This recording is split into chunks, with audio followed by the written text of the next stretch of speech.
I was wondering about how writers manage to create characters where you can see through the character's eyes, you know where the detective's going, for example, but you don't know what's in their mind. And that got me into Camus, The Stranger, which is kind of the epitome of that for a lot of people because you see everything through his eyes, and he doesn't seem to think, basically. And so I wrote about that, and someone there posted as on a comment that good examples of this, and it all comes from Hemingway, seeing things from the outside, watching actions of characters.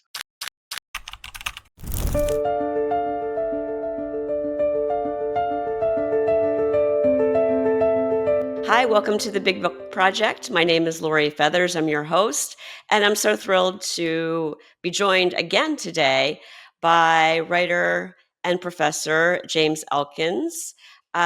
We discussed the last time James was on the show, I guess it was about 6 weeks ago, a month ago maybe, that we would like to get back together again and not talk about specifically his wonderful project, Five Strange Languages, which is the novel project that he's working on.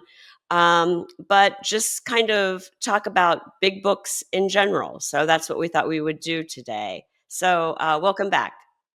Thanks. Yeah, no, I'm up for this. I mean, I like the fact that we both like long novels, and I like the fact that we intersect on a couple, but we have very divergent interests otherwise. And I agree with you that this might be interesting for what fellow addicts of long novels, so that they could Right. ask themselves what it is about the long novel other that they like, other than maybe as I used to say to my students, staying off the beach, an excuse to stay off the beach, other than just a thing to spend your life with, but different things. We actually, the two of us, developed a kind of a little Venn diagram. Um, and I have it in front of me here, and it has I think you made a description at some point in an email of the long novel, of the properties of long novels that you like, and so did I. And then we both kind of added up some examples, and we have two circles to see your long novels and mine and where they intersect. And then we have on this diagram anyway, two little circles that don't connect, and these are books that we both don't really not crazy about and don't fit in with our themes, I guess. So maybe because this is a really obvious starting point, I thought maybe we could start with that. So one of the little circles on my little diagram that I'm looking at is, it says novels with linear plots. And so neither of us are maybe too taken by that. Of course, you could really wonder about what counts as linear. But in this circle, what I put, I can't remember if what you were adding or what I was adding, but what's inside the circle is Agatha Christie, detective fiction and thrillers in general, I guess. And I was at that time thinking of Richard Price just because he's out with a new book. But in general, I guess detective fiction. Yeah, I don't know how. I mean, so just to start things off, I guess the reason I'm not so much interested in those is not so much that the plots are linear, but that they're closed. Everything is in the end solved. I've just been reading Dashiell Hammett, by the way, so I've been contradicting us Oh, right at the beginning, but that's a whole other story why I'm reading him. But so in things like that, or Raymond Carver, you get um, there's a mystery at the end, often like what happened to so and so, or what, kind of thing. But everything else is tied up, and you know that if you had more time and energy, and if it wasn't like Chinatown, you could go and you could find out. And so that is basically, I think, for me, why I'm not so much engaged by detective fiction and thrillers, because there would be other reasons, but one of them is that everything is figured out. The system is closed. yeah. I won't say that I never like detective novels. In fact, we've watched all of Agatha Christie's Hercule Poirot series, which is like 70 episodes, Yep. twice through already. Um, but Yeah. I've never read one, to be honest with you. I think that for me, there's often not enough interiority in detective novels, and so I guess as a general rule, that probably holds true. Although I'm sure that, and I hope that we'll get responses of all kinds for people watching and listening to this. And they'll be able to tell me uh, all kinds of examples of detective novels where there's a whole bunch of interiority and you really get into the minds of the characters a lot. Well, I mean, this is the reason why I was just reading some Dashiell Hammett, and because on Substack I had a post where I was wondering kind of out loud uh, the way I think is a nice use of social media. You know, if you don't know what you're doing, just go ahead and wonder about something. I was wondering about how writers manage to create characters where you can see through the character's eyes, you know where the detective's going, for example, but you don't know what's in their mind. And that got me into Camus, The Stranger, which is kind of the epitome of that for a lot of people because you see everything through his eyes, and he doesn't seem to think basically much at all. And so I wrote about that, and someone there posted as on a comment that people like Dashiell Hammett are good examples of this, and it all comes from Hemingway, seeing things from the outside, watching actions of characters, things like that. Um, the literary critic Gerard Genette makes a really interesting point about this. He writes about I found this bit in this book by Genette because he was writing about Camus, but he also mentions Carver and he mentions Hammett. His point is that um, exclusion of interiority is unstable, that you can't carry it through the length of a novel without sometimes having access to the character's mind. So that maybe it's not a uniformly available strategy, with some really prominent, famous exceptions. But even in Camus' The Stranger, there are these moments where you're in his head. There's a moment where he's on trial because he's killed this person. For those who haven't read it, he's what we would call a sociopath or just a psychopath. He kills a person because the sun is in his eyes, and he doesn't ever tell you any other reason why he killed this person. So he's sociopathic or psychotic, dissociative. But there's a scene in there where he's on trial, and everyone's angry at him because he's not showing emotion. And there's a passage where Camus writes something like, I realized that I had to formulate a reaction. He's not sure exactly how to do it, but he thinks about it. There's a couple passages like that. So my feeling about the lack of interiority is, I think you're absolutely right. It's like there is an attempt, like in Hammett and in Carver, definitely and Hemingway. There's an attempt to stay outside, but doesn't really work. What do you think about Crime and Punishment by Fyodor Dostoevsky? Do you think that that kind of falls in?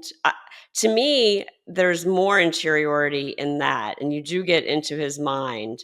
Um, but I still wouldn't put it in, I guess, my kind of bubble of what I call abundant novels, which is what I like in a big novel. I mean, well, first of all, we're off track already because these are not long novels, but never mind. I mean, it's like these were things that got excluded, but yeah, I mean, I haven't read that Dostoevsky since college, so you'd have to tell me. But Dostoevsky's the book Notes from Underground raises the opposite kind of a question for me, and maybe this takes us too quickly away from detective fiction, but for me, it's the polar opposite problem because in Notes from Underground, you get pure interiority, the first part of it anyway. You're absolutely nothing but inside this poor person's head. They're absolutely in a turmoil of anguish and self-recrimination, all sorts of feelings that are boiling up inside him. And yet, at the end of part one of that, I think it's fair enough to say that he's really hard to understand. So the opposite is that sometimes you have interiority, but you don't really understand the character anyway. You might as well have just only exteriority because you're only hearing one inner monologue or something, and that there's more in there you're not getting.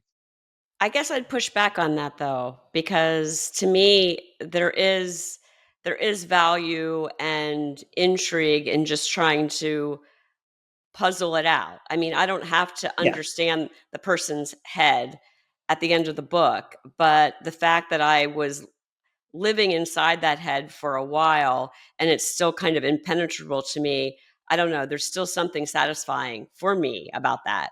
Yeah, no, I wouldn't disagree with that. Yeah. But so back to detective fiction for a second, because I read a really interesting one earlier this year. I read George Perek's unfinished last novel called 53 Days. It exists as it's about half finished, and it's in English translation. And the English translation also has a translation of all his notes for the unfinished parts. His ambition was to write the world's most complex detective fiction ever, far more complex than Agatha Christie or Sherlock Holmes or Conan Doyle. He has, I think it's 5 books within books there. So there's a detective who's out to solve a mystery that has to do with a book, and he finds the book, and in the book there's and and he has like diagrams and stuff in his notes and some things like that. And that one feels like it is maybe that it would be possible to write a detective fiction with no interiority at all. You would absolutely not have any sense, even in the end, of who the narrator really or the who the perpetrator was. You might not. You'd be so far outside it because they're puzzle boxes within puzzle boxes. So I feel like maybe there's a kind of detective fiction which is consistently outside of has no interiority, but all the ones that I know do have some. I mean, as you know from watching Agatha Christie, I mean, you have plenty of moments when you're inside plenty of characters' thoughts. Yeah, that's true. Um, I guess I guess in order to explain why I put detective novels kind of outside my bubble, I would need to explain maybe what's inside my bubble or what the Yeah, okay. criteria Sorry. Yeah. are. Yeah. Okay. Fine. Go ahead. I have it. By the way, I have your other formulations here. So if you'd like, I can augment whatever you say by this stuff I have from the email. Yeah. Well, if you do you want to read it? I mean, I think that we've for lack of better terms, I call my formulation abundance novels, and you call yours complex novels. Hmm. And I guess for abundance novels, the writing style is very primary. There's a rhythmic quality to the writing that can include repetitions and or digressions. There's slow pacing due to dense descriptions of fictional objects and states of mind, or alternatively, the character's unique perspectives or perceptions on these or actual items or works of art. Um, we talked about lack of linear progression, interiority and character driven, depicting emotions, personal trauma, legacies of pain or horror, dreams and heightened states of consciousness, very atmospheric. And the prose provokes a pervasive tone and high emotional valiance. That's kind of how I, quick and dirty, try to describe what to me is an abundance novel. And You know, it's I just want I just want to point out that I came up with this term before Ezra Klein's novel or book Abundance came out, which is okay. so I realize that this term right now is all the rage. And I'm not going to say that I created this term because, of course, it's been a word that's been around for a while, but I didn't just start calling these books that since Ezra Klein's book came out. Okay, fair enough. So now it's time for me to interview you about this because there's all kinds of things in your description that are interesting to me. But maybe the first one would be why this can't happen in short novels. It can. It can absolutely happen. And I've got several examples of that. There's Bruno Schultz's The Streets of the Crocodiles. Um, there's a Australian author, Jenny Craig, her book Wall. Some other short ones that I have written down here. Um, and these, of course, are not like big book project books, but there's, Against Nature by Weissman, Joris Karl Weissman. I think Yep, yep. It's very definitely dense. it is very dense. There's also a Czech writer named Mikhail Ajvis. Avis, I guess his name is pronounced. He wrote a book called The Other City, which is very short, but also very dense. So abundance novels to me don't are not exclusively uh, long novels, but they just have this dense characteristic and interiority to them and very descriptive style. I think I'd say that's. I mean, that the inclusion of short novels definitely the same with me. I have plenty of short novels on my list, but again, for different criteria. And again, I think what we share in this respect, though, is definitely that we both prefer longer novels. So even though Yes. the category includes shorter ones, there's still something. There's a je ne sais quoi. There's something going on there about the long novel. Okay, my next question has to do with your first sentence, which I think you were reading. You were reading something that was very similar to what I have. So you have a rhythmic quality to the writing that can include repetitions. And then the rest, or the next couple of things you say, are about the density of descriptions and things like that. So my question is about the relation between dense description and rhythm. Why does there need to be a rhythmic quality to something that has a dense description? I don't think there necessarily has to be. I think that the rhythmic quality goes more to the atmospherics of the book and the repetitions, and also oftentimes the subject matter of like living in memories or trauma, and like this kind of psychic circle that the characters get into when they're thinking about their situation or their history or their family or something like that. So one example that occurs to me as a kind of devil's advocate example would be Ellen Robbe-Grillet with novels like The Voyeur. Very, very dense description. I don't know. I mean, rhythmic quality, you could say it has rhythmic quality, but definitely atmospheric. Really, really intense in the novel Jealousy, the one where the narrator kind of is vanished from the scene because he's so consumed by jealousy that all he can do is look at his wife and this man that he thinks she's being unfaithful with, and so it's intensely atmospheric and I suppose rhythmic because it's all in one banana plantation and you move back and forth, and that creates rhythm anyway. But it's full of really, really obsessively tiny descriptions. So it would seem to fit your criteria for those in those ways anyway.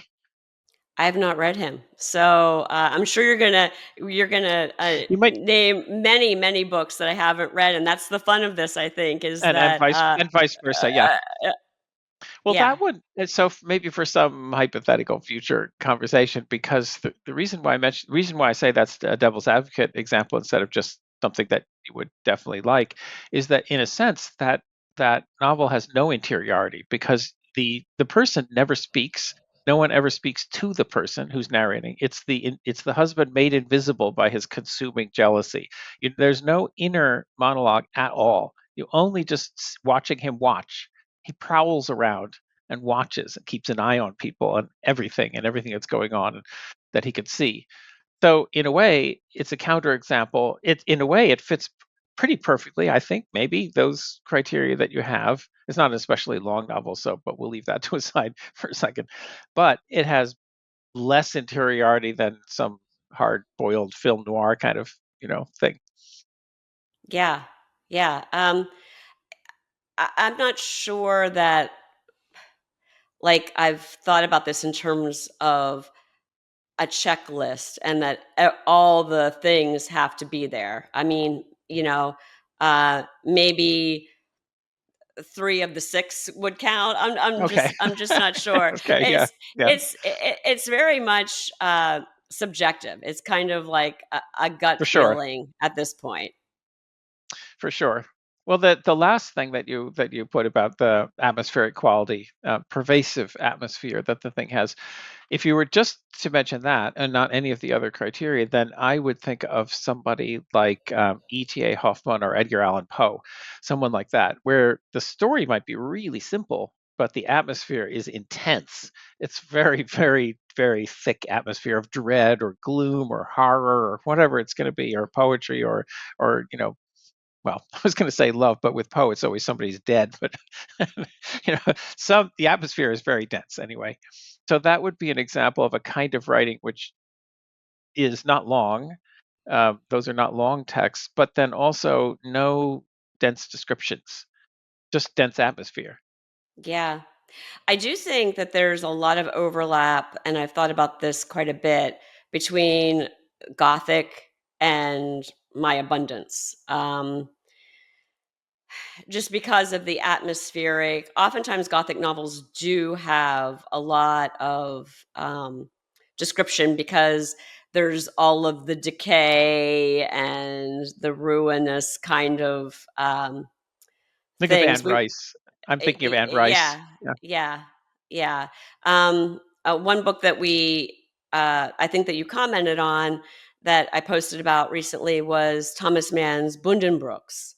Um, and I think that has, in a way, a Gothic type of atmosphere because you've got these people that seem they're trapped. They're trapped in this thing that that's been handed down to them through the ages, and it's this mindset of who they feel that they are and have to be embodied by this house, and the house is like falling apart at the same time that they're falling apart. Ah, I forgot that. I read that when I was in college. I remember the sweep of it and the atmosphere, definitely. Yeah. Yeah, it's an impressive book for someone to have written when they were 26 years old. I can't imagine, but Well, it's what my wife calls a sickener. Somebody, somebody who's is too young to be writing that kind of thing. But yeah, right, right. yeah, Um, did you want to talk a little bit about what you call your complex novels, and we can talk about then maybe the overlap to the extent there is between mine and yours? yeah, sure. So complex. So I'm interested in long, complex novels. There are short ones in there, but complexity is the criterion that I've been trying to define for myself. And I have two kind of like informal, but they're not informal. They're just not very well worked out. I have two different criteria. The first one is that for complexity of the sort that interests me is that the novel has to set out to do something and then fail, and it has to do that repeatedly. And I'm inspired by, of course, like a lot of people have been, by Randall Jarrell's famous definition of a novel: a paragraph of a certain length, and where in which a prose paragraph of a certain length where something goes wrong. I'm mangling his sentence, but that's his definition of a novel. It's in a critical piece that he wrote.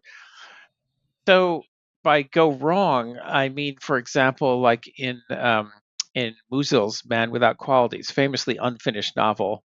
It's unfinished because it went wrong. I mean, it was impossible for him to control the thing, and you can watch, as it were, in slow motion. You can watch it become unfinishable as you read it. You can see, because the main character that keeps interrupting whatever the little plot that there is, it keeps interrupting it by speechifying, as we would say. He writes essays and then plonks them into the novel, as it were.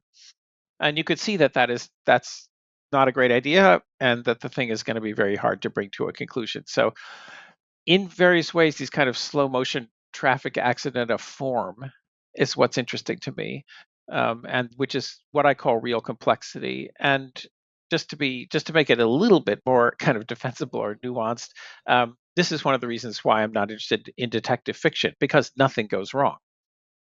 Any kind of any book with a really carefully thought out plot, and there are plenty of, I mean, in the bestseller lists, in the last couple of decades, is not complex in the sense I'm thinking. I like to use the word intricate for that. So like the Goon Squad or something like that, and or David Mitchell's books, they're intricate, but I don't think of them as complex. So that's the first thing. And then the other criterion is that they have to show me that they're aware of previous books that are um, uh, large, long, complex, and so on, going back whatever they want, whatever histories they want to be, whatever authors they want to be haunted by. I have to be aware of that. So if Beckett is what keeps them up late, I have to see the echoes of Beckett or the response to Beckett. I have to feel like it's in dialogue in some way with some earlier, usually modernist things. Usually it's Joyce or Woolf or somebody like that, um, because that also helps it, in my mind, to be complex, because then it becomes a dialogue, as opposed to the opposite of that would be like a trauma memoir narrative where the person is really trying to figure out their lives and help other people, and it's just not relevant that there are other books with that do that, that have come before. So in a nutshell, I think that's I could claim to have gotten farther with this because I have written about it, but that's the main those are the main points. Everything else is really slippery. Yeah, I feel mine is particularly slippery because I think when I'm talking about abundance, a lot of it goes to stylistic issues, which are always kind of hard to pin down, I think, and describe style versus form or structure or themes or content, you know? Um, go ahead. I was just going to say we could now that we've given like kind of little pocket definitions that people can be people who can be writing in their imaginary marginal notes, no, no, wrong, as we go. And now that we've staked out some of our interests, we have on the our little Venn diagram, we have three novels in particular that are in the intersection point between these two, that are between the two circles. Um, the first one is the one that you're an expert on, and that's Miss Macintosh, my darling, which I haven't finished reading. So you would, anything you say about this, I'll just agree because I only know it up to page 200 and something. Um, but that one certainly fits both of our criteria. It's rhythmic, it's full of dense descriptions. I know that from the first 200, 250 pages, definitely for sure. And it seems in terms of form to be already in the first 30 pages, you could tell that there's going to be a really complicated form, which the author is just going to go with. It's not, you're clearly not walking into a Greek temple. Everything is not perfectly symmetrical. And then, you can see into the distance. It's something is going to happen there, and also fits my criteria of a book that's aware of precedents in a funny way, because even though, and again, you know much more about this than I do, but even though um, there's no references in it to Woolf or Joyce, not that I've encountered. It's not that kind of a novel, but you can feel that it couldn't have happened before modernism. You can feel that it has those long books somewhere in its past. So Yeah. Yeah, I agree with you. Um, I I love that book, and I've got a separate Substack called Involutions of the Seashell on that book. That's been going on now for 18 months, I think, a very long time. But that's kind of the nature of that book, that you can put it down for a month and pick it back up again, and you really don't lose anything. In a lot of ways, it's like a long, very long poem almost. And Margaret Young, the author, also wrote quite a bit of poetry. So um, I do think that it's kind of what I call the gold standard for an abundance novel in my mind. Um, what is it about it that goes wrong to meet your first criteria for complex novels? yeah, this is where it gets tricky, um, because I'm I confuse myself about this, thinking about other novels as well.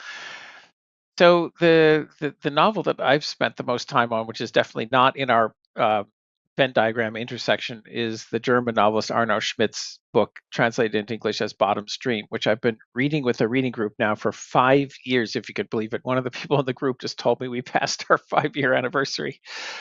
There's stuff in common though here for what we're talking about, because that book's also really long, has a huge amount of detail. I won't speak for the atmosphere. You might find that it doesn't have any atmosphere, but it raises the question that it raises is the same in that in both books.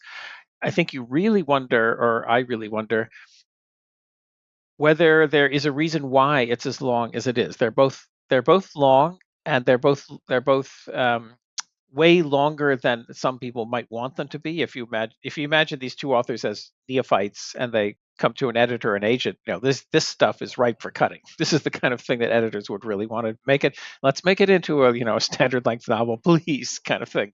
I can imagine that with both of them.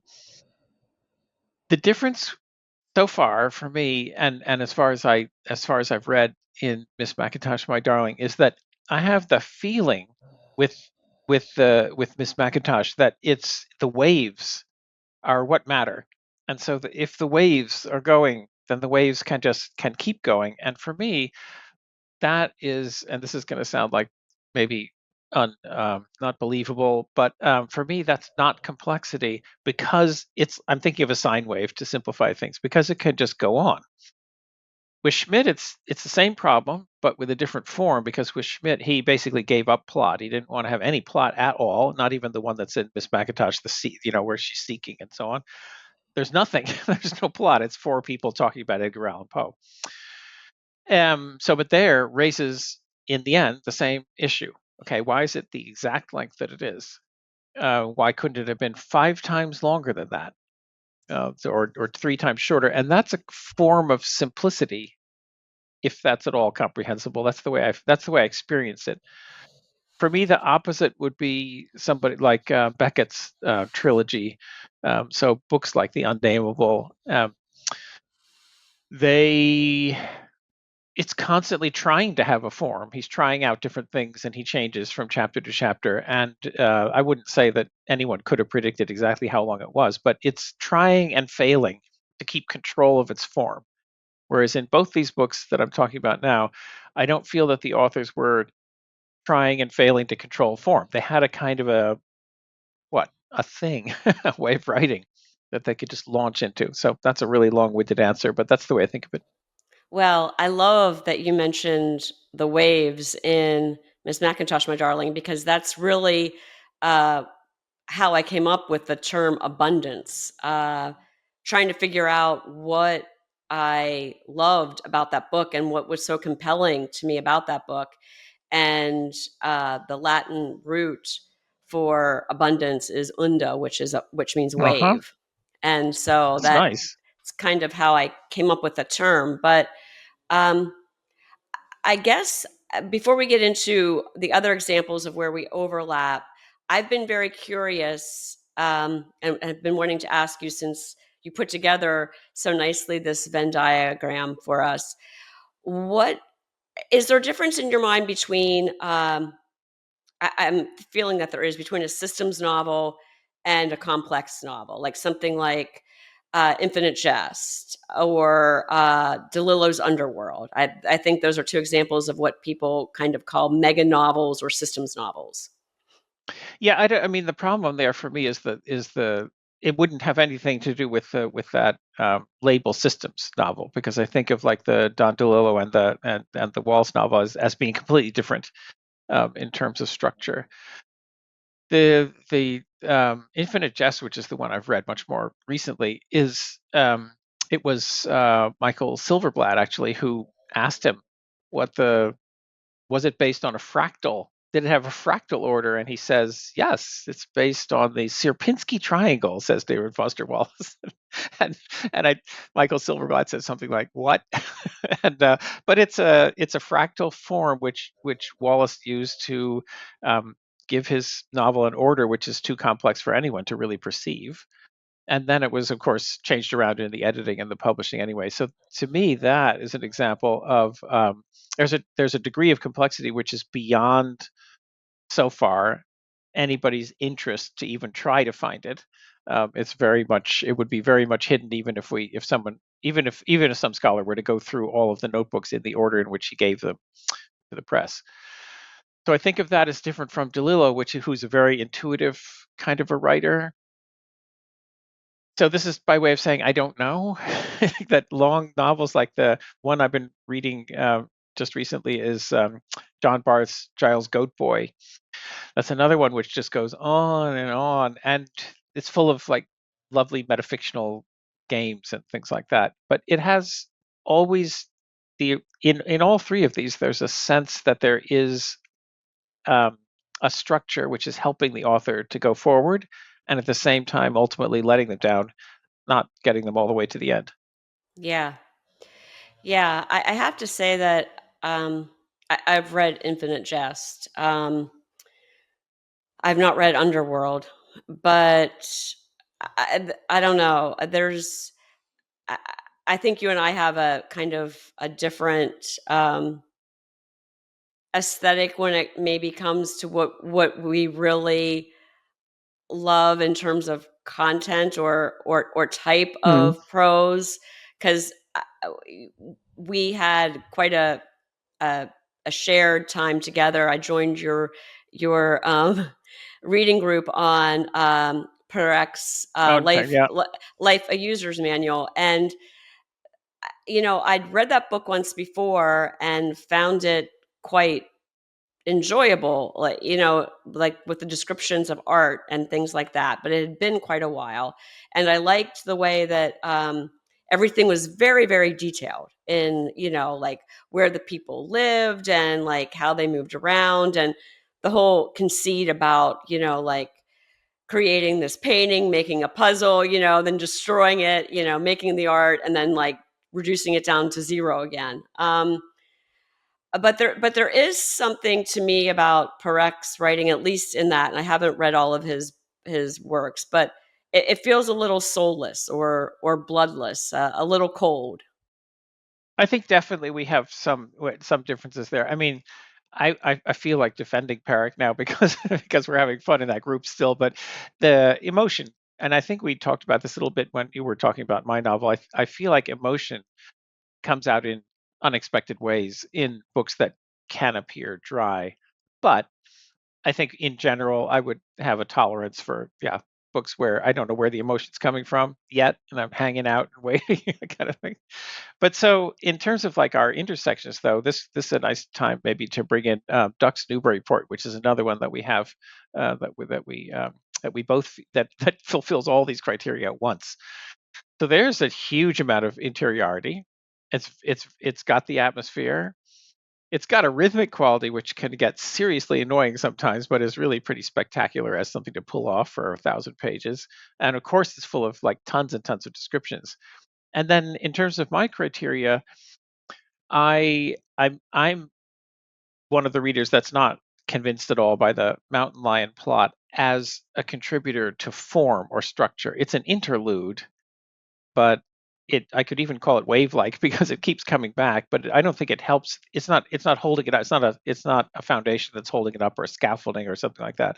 But it's an interlude. But in the monologue, there are all kinds of I get senses many different ways in which I'm aware of the fact that there is a structure, a form in terms of all the repeated fascinations and obsessions and concerns and things like that. And that's really nicely done, and for me, really sustains it. And at the same time, of course, completely fails because this is just this number of hours in this woman's consciousness. So obviously, it's not like an arch. Obviously, it doesn't go from A to Z and conclude in that way, right? So yeah, I think it's fabulous. Well, okay, I guess I would disagree a bit that there's no arc to the story, because I don't know.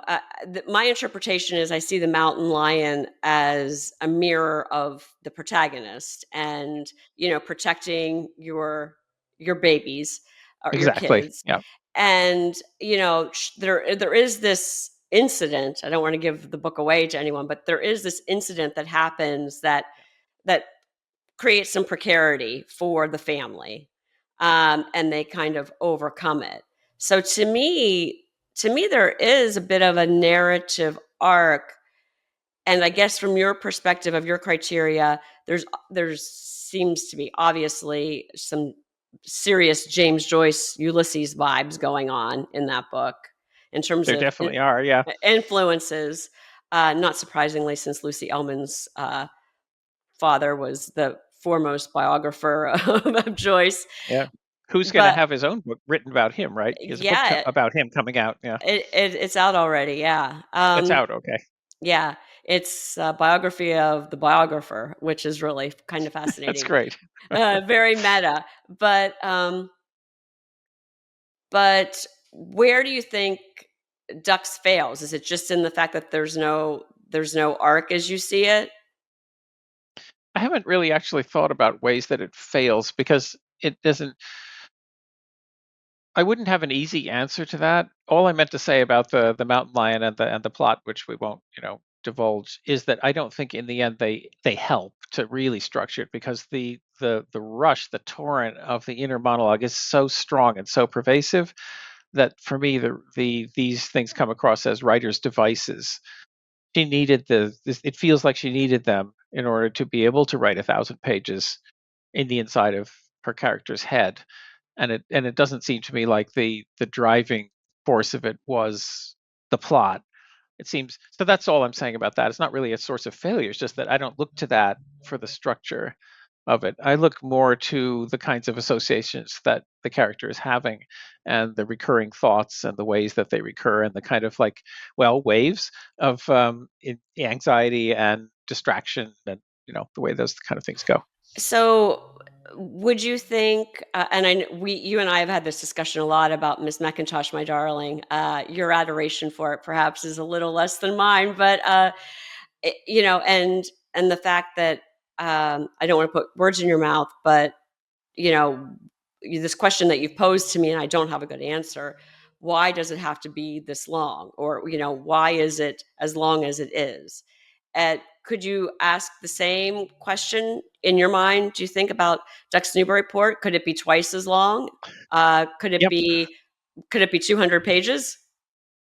In the Arno Schmidt group, we've only halfway through that novel in 5 years. We've talked and talked and talked and talked about the length of that and what it means, and we often have come down to something that's just so superficial it seems like impossible, but therefore possibly plausible, and that is that he wanted it to be a number of times longer and just as dense as Finnegan's Wake, not just twice as long, but maybe 4 or 5 times as long, and at the same time, longer than other potential rivals like Proust that he didn't care so much about or for. And I wouldn't. It did occur to me with Ducks Newburyport that the 1,000 page barrier in North American publishing is a thing. And if you can get beyond that, then there you are. You're making a statement of some other sort. So this is totally superficial and has nothing to do with the content of either one of these books. But it's not implausible that something like that is going on, and it would be a form of conversation with previous books. Yeah, yeah. What's the third example? It's Jan Fosse, Septology, that we just added because we were, I think, just writing about that. Yeah, yeah. This so I'm not a fan of Jan Fosse. I was writing critical things on Substack and getting some pushback from fans, but so I can't say that I would ever want to read it again. And I have but the difficulties that I have with it are maybe not relevant to what we're talking about here because it's definitely it fulfills most of both of our criteria. I mean, I don't have to go through the complexity of it. Anybody who's read even part of it can see that there's a precarity to the coherence of the plot, which is continuously in question, which is my complexity criterion. And anyone who's read even a little bit of it can easily see that he's in dialogue with Beckett and others in the past, and Thomas Bernhard and many others. And I think it fits almost all of your criteria. I wouldn't know exactly how it's rhythmic, but it is rhythmic at the I same think time. it's So yeah, I think it's totally rhythmic, almost more rhythmic than Miss Macintosh, my darling, because he um I'm probably not going to phrase it exactly since it's been a while since I looked at that book, but uh, there's a repetitive line, and then I looked out to the sea, and that kind of like mm. seems to kind of give way to like a whole host of memories and thoughts, but that seems to be like a constant refrain of the I book. think a whole separate interesting conversation might be about rhythm. Because when I think about Miss Macintosh and waves, I think of I don't know if there's if this is the right kind of a term or not, but deep ocean waves, open Yeah, ocean waves. So they're with their long there's the spaces in between them. They're not breaking. They're undulating and they're massive and colossal. They move across the ocean, from horizon to horizon, that kind of thing. With Jan Fosse, it's a little bit different. They're a little bit more like tides or some other kind of wave, because the wave can come crashing in at any moment. You can spend a long time sitting, like in book one, he sits in a playground, but then he's back in the playground again for a little while, and then he's back in it for a long time, and then he's back. So it's not a simple kind of a rhythm. It's something more complicated. Yeah. Yeah, no, I would agree with that. Just like I would think that almost every novel has its own individual rhythm, but it's just, I guess, whether or not I can detect a rhythm to the prose is what I'm kind of looking for. Would rhythm for you also include structure, like in Ulysses? So we have, named chapters with named themes. That creates a rhythm, or is that something different for you? And that seems different to me. It seems less of a stylistic, how the words, you know, putting the words together or stringing them together versus, yeah, I don't know. I, Or I, what would be an example of a bad rhythm, or an uninteresting rhythm? well, I that's a really good question. What's got a bad rhythm? I'm sure that there have been books that I've read that's just the style and the rhythm of it annoys me. I don't know that I'm thinking of one off the top of my head though right now. I mean, this is not my. I mean, rhythm is your theme, but if I were to think of what an annoying rhythm, the kind of things that come to mind are um, overly carefully, deliberately stacked, dense plots. That would include some detective fiction, but I'm thinking of people like Mark Danielewski at the same time, where there's stuff is coming at you, and you can tell that it's been planned, and it's like running. Well, I mean, it's is one of his own metaphors, but like running through a house, and there's one room, and then comes a torture chamber, and then comes a lounge, and then comes, you know, Yeah, so that kind of rhythm. That's too much. yeah, yeah. He's coming out with a new book this fall, actually. Um, I saw that somewhere. Yeah. I haven't looked at it yet, but I'm intrigued. Although I'm one of those people that didn't really care for House of Leaves, but I know a lot of people that really love that book, and I didn't That try. that that book still has this cult following. I just was recently on YouTube looking at the people still are making the films that were mentioned in the book. It's Wow, great. that is great. Um, a couple of authors that we kind of talked about whether or not they are included or not. One that comes to mind is Gaddis, and I don't know how much Gaddis you've read, but um, he's an author that I think uh, I think at least the recognitions probably would meet my criteria. I've not read JR, but what I understand about JR, maybe not. For some reason, I think that abundance novels often, and maybe it's because of the interiority aspect, aren't often like dialogue heavy. What about older ones, though? What about Zola, Balzac, either in individual novels or in their whole life projects that both of them have? What Yeah. about that kind of thing? Well, I've got the sense um, that probably Balzac's project would perhaps be more akin, and this is based on the fact that I know that Henry James was a huge fan of Balzac, and that project. Well, how many novels was it? Is it Balzac's that is that the Human Comedy, or is that? Balzac's unfinished at 80 something texts. Some of them are plays and other things. Yeah. Yeah, yeah. So, yeah, and I think that to me, Henry James is a great abundance author. I mean, if you just take your word abundance out of the context that you're developing it in, then Balzac or Zola are perfect because both of them wanted to do all of French society. That's abundance, right? You don't leave out any type. Yeah, but to what extent does that then get into the systems novel? Because as I understand it, the systems novel, like an Underworld or Infinite Jest, is intended to kind of uh, contain like all of the world Yeah. in it, and that seems to me to be perhaps what Zola and Balzac were trying to do as well.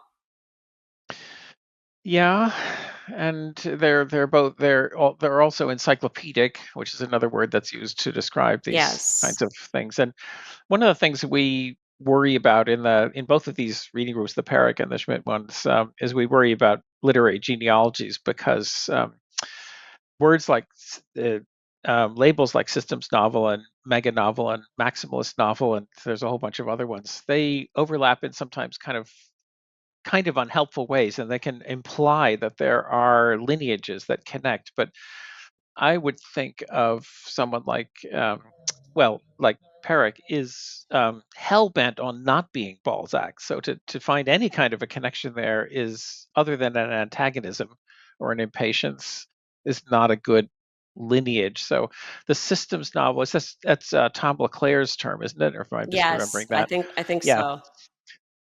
yeah, it fits really well in the definition in the way that he gives it. But then the question is, what else is there that you might want to call that, and where is the name kind of strained? And I wondered if you don't mind just to switch gears for a second, because I want to make sure to mention the fact that um, I think for a lot of people, the reason why a long novel might be entrancing is because it's absorptive.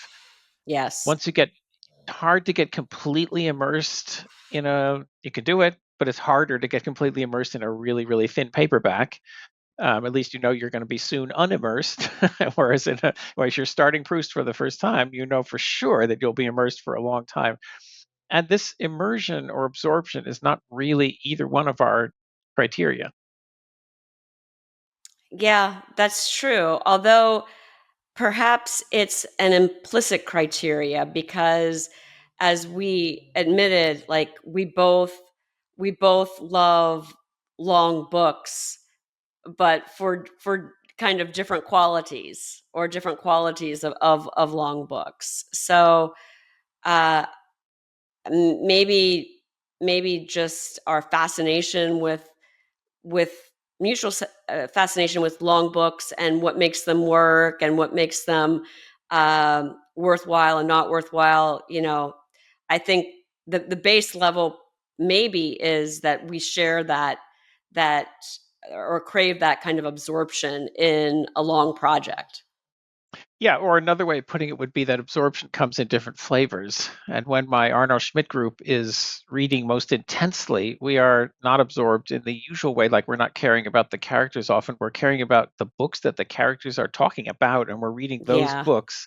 So we're not immersed in a normal way, but we are immersed in a different way, in a larger sense. So have you read all of Poe at this point? Yes. Yes, oh my God. It's just unbelievable. Yeah, and all the secondary literature that was available to him.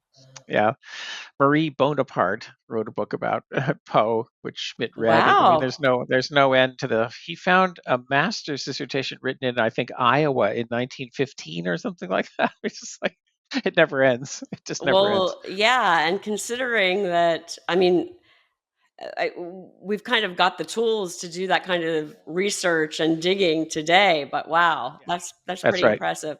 I guess going back to one of the points that you made about lineage and genealogy of books, I've been seeing a real overlap in kind of what I consider abundance novels with the Latin American wave Yeah, and those kind of authors, Jose Donosa, um, Del Paso. Uh, you could throw in there. Nelita Pignon you mentioned. Yes, yeah. So some of those authors that were writing in the 60s and 70s and part of, I guess, the boom or the wave or whatever you want to call it, and I might not be using the correct term for the correct time, but a lot of that seems to come from from that time. Another kind of influence or thing that I see is uh, when people are describing a book that's kind of like my kind of big book, they use the term Baroque a lot, like a Baroque Oh, novel, which again might be, would I guess go back to some type of historical lineage with that.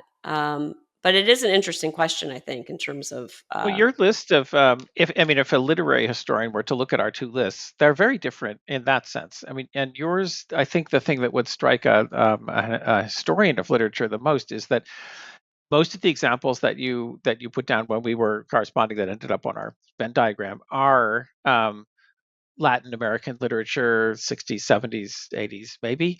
But then at the end, you wrote late novels of Henry James plus Portrait of a Lady because you didn't want to leave it out. And that's a very strange juxtaposition. yeah, and there could be, you know, I I keep adding novels as I'm reading them, as I hear about them, discovery, and a lot of this could just be, that I'm just not well read in French novels or as well read in German novels.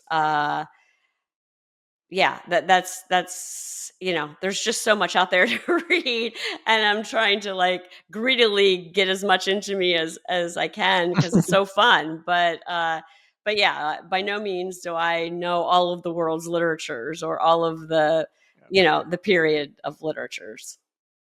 I thought, before we concluded this, I wanted to be sure to bring in something that we haven't talked about, but it's a really nice example of possibly another kind of overlap, and that is since you mentioned Bruno Schultz and Street of Crocodiles, um, that one is not so much on my radar, but the Jonathan Safran Foer's Tree of Codes is, Oh, and that's the book that he made out of Bruno Schultz's Street of Crocodiles. really? Okay. Yeah, so he had a in a very sophisticated printing experiment that he did. He took a version of the Street of Crocodiles in English, and he had a laser cut each page so that words dropped out, and the words that he left from Schultz form his own story. But the book itself is almost impossible to read because when you open any given page, you see through. There's so many holes in so many pages that if you were just to hold the book flat open, it doesn't actually open very well. But if you were to hold it flat open, and try to read straight across, you'd get gibberish.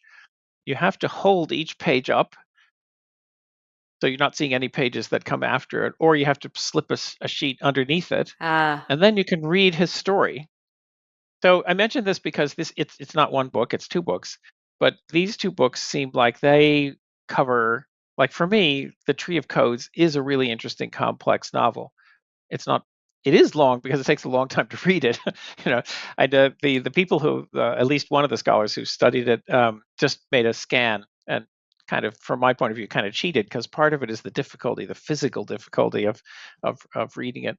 So it has his story is a lovely story in which I am not immersed. Bruno Schultz's is an amazing story in which I am immersed, but it is a very immersive thing, or as some people would just say, frustrating to read the Tree of Codes because yeah. physically it's very hard to do. I didn't know about that, and that is fascinating because, yeah, I can't imagine if someone cut holes in your book, Short History of Annalise, it would be a shell of what it is.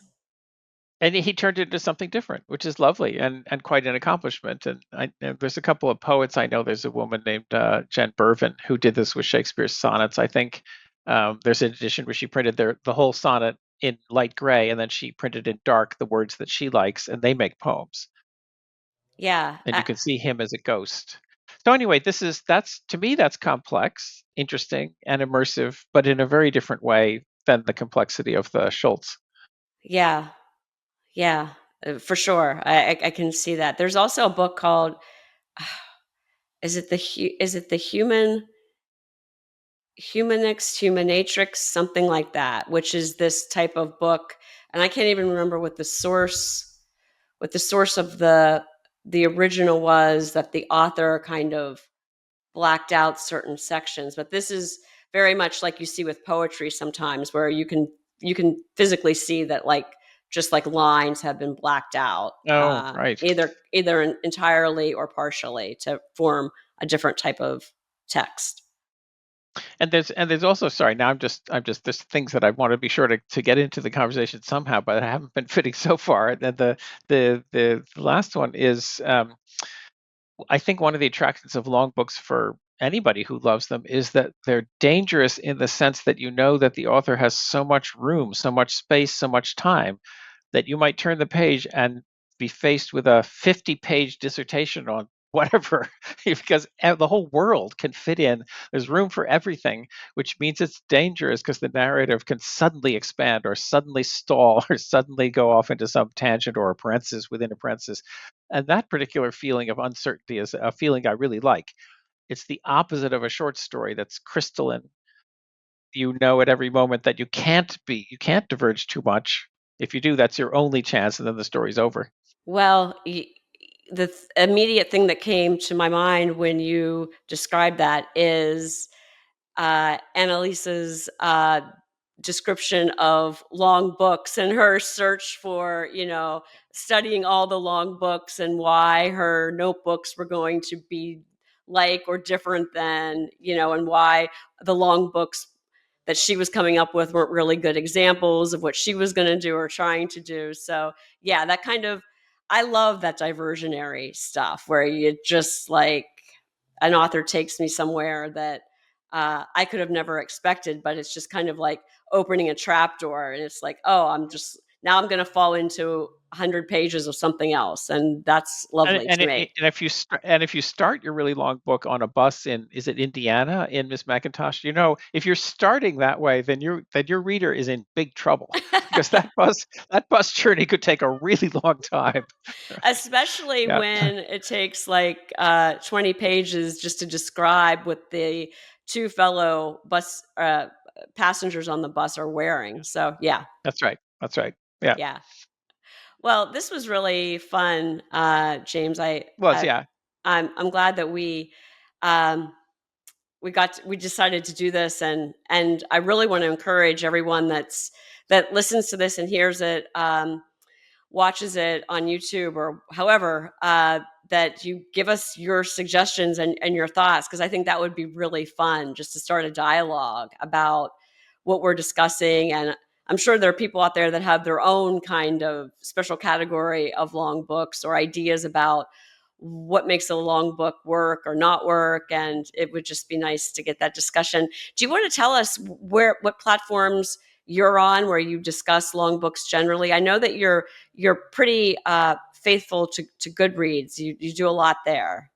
Okay, but so just yesterday I changed my, what do you call your little bio description at Goodreads, and says I'm abandoning Goodreads because Oh, for me there's not enough conversation there. I've tried over the years, and for me it hasn't worked. I know for other people it does, and there are a lot of people there. I have a lot of people there, and I get a lot of likes and that kind of thing. It's nice in that sense, but the conversation is not there. So I'm moving everything over to Substack. what's your Substack handle? I think it's just James Elkins. I should know, but Okay, but I S- don't. but it's up Yeah, it's but I up have now. posted some things. Yeah, Okay, yeah, yeah. I great. have, and I've been posting on stuff in and around these kind of issues. Yeah, yeah. Okay, well, you'll get comments from me on that for sure. I can't wait to follow you and see what you have to say and swap book recommendations with you. Absolutely, absolutely, great. Okay, no, and I also share your curiosity. Other people who have, I'm sure there are people who love long books for reasons that we haven't mentioned at all. But I also feel like anyone who loves long books has to probably like one or two of our criteria and pick and choose. and add others, because especially that one about the danger of them where you're wading into it, and that one about the immersion where you feel, okay, and I can forget my life for a while. Yeah. They seem to be like really important. And also the fact that this is going to be a companion to you for a while. Like the book, there's Yeah. there's there's some comfort in knowing that, like, oh, well, there's always that book to come back to because I'm still curious about where it's going to end up, or if how it's going to resolve, or if it's going to resolve. It's something that stays with you um, for a while, not just in memory like a short story can, but just like it's a companion. Hmm. Yeah. Yeah. Okay. Okay. Great. That Well, was fun. that was fun. We're going to get the Venn diagram as an attachment to all of the posts about this discussion, so you can check that out, and please let us know what you think. Thanks, James.